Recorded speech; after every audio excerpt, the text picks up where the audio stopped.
32 ہلاکتیں، سینکڑوں افراد زخمی، 50 ارب روپے سے زیادہ کا زیاں اور ملک میں مزید افراتفری۔ یہ ہیں پاکستان میں ہونے والے حالیہ الیکشن کے حقیقی نتائج۔ پاکستان کی اسٹیبلشمنٹ ہمیشہ کی طرح اس بار بھی الیکشن کو اپنے حساب سے مینج کرنے میں کافی حد تک کامیاب رہی ہے۔ یہ بات سچ ہے کہ عوام کی بڑی تعداد عمران خان کے حمایت یافتہ امیدواروں کو ووٹ دینے کے لیے باہر نکلی اور ہمدردی کا ووٹ عمران خان کے حمایت یافتہ امیدواروں کو پڑا، جبکہ ان سے ان کا انتخابی نشان اور پارٹی کا نام پہلے سے چھینا جا چکا تھا۔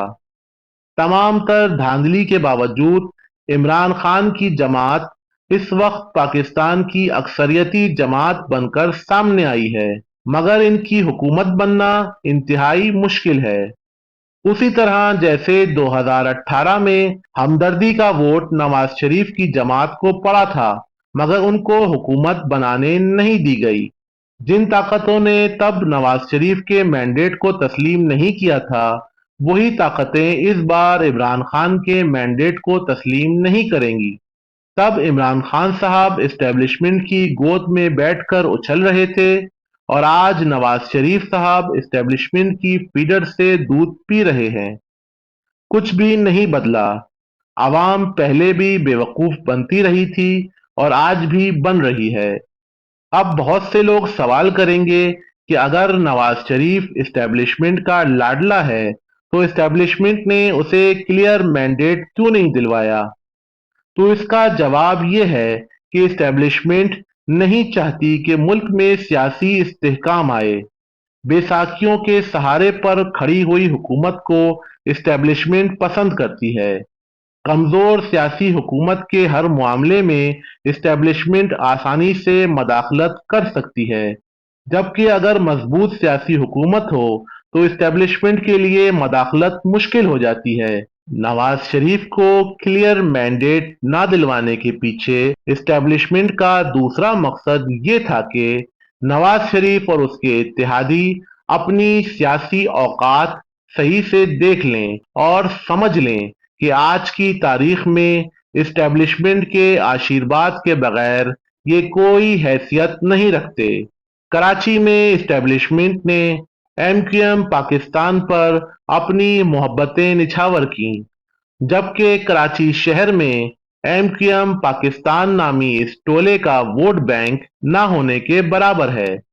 کراچی کے شہریوں کی اکثریت آج بھی الطاف حسین کو اپنا سیاسی لیڈر مانتی ہے، اور اسٹیبلشمنٹ نے صرف یہ ثابت کرنے کے لیے کہ الطاف حسین کا چیپٹر کلوز ہو چکا ہے، جعلی ایم کیو ایم کو کامیاب کروایا۔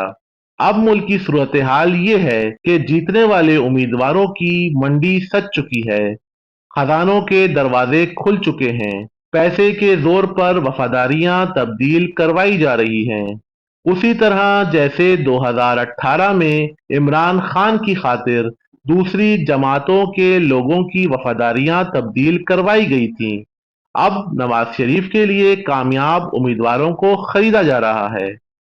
اس تمام عمل کے نتیجے میں ایک انتہائی کمزور اور بے اختیار حکومت وجود میں آئے گی، جو ملک کو درپیش چیلنجز سے مقابلہ کرنے کی طاقت نہیں رکھتی ہوگی۔ اس الیکشن ڈرامے سے صرف ایک اچھی بات سامنے آئی ہے کہ عوام اور اسٹیبلشمنٹ دونوں نے انتہا پسند مذہبی جماعتوں کو بری طرح مسترد کر دیا ہے۔ حافظ سعید کی جماعت ہو، سپاہ صحابہ ہو یا دیگر متشدد جماعتیں ہوں، سب کو بدترین ذلت اور رسوائی کا سامنا کرنا پڑا ہے۔ اب اگر ہماری سیاسی جماعتیں اور ان کے لیڈران چاہتے ہیں کہ ملٹری اسٹیبلشمنٹ کا کردار سیاسی عمل سے ختم ہو، تو تمام سیاسی قوتوں کو اپنی ضد اور انا کو چھوڑ کر آپس میں مل بیٹھنا ہوگا اور باہمی اتفاق کے ساتھ ایک ایسا لائحہ عمل بنانا ہوگا جس سے اسٹیبلشمنٹ کو سیاسی معاملات سے دور رکھا جا سکے۔ اگر ایسا نہ کیا اور سب اپنی اپنی ضد پر اڑے رہے تو وہی ہوتا رہے گا جو اب تک ہوتا آیا ہے، اور ہمارا ملک اس سب کے نتیجے میں کمزور سے کمزور تر ہوتا جائے گا۔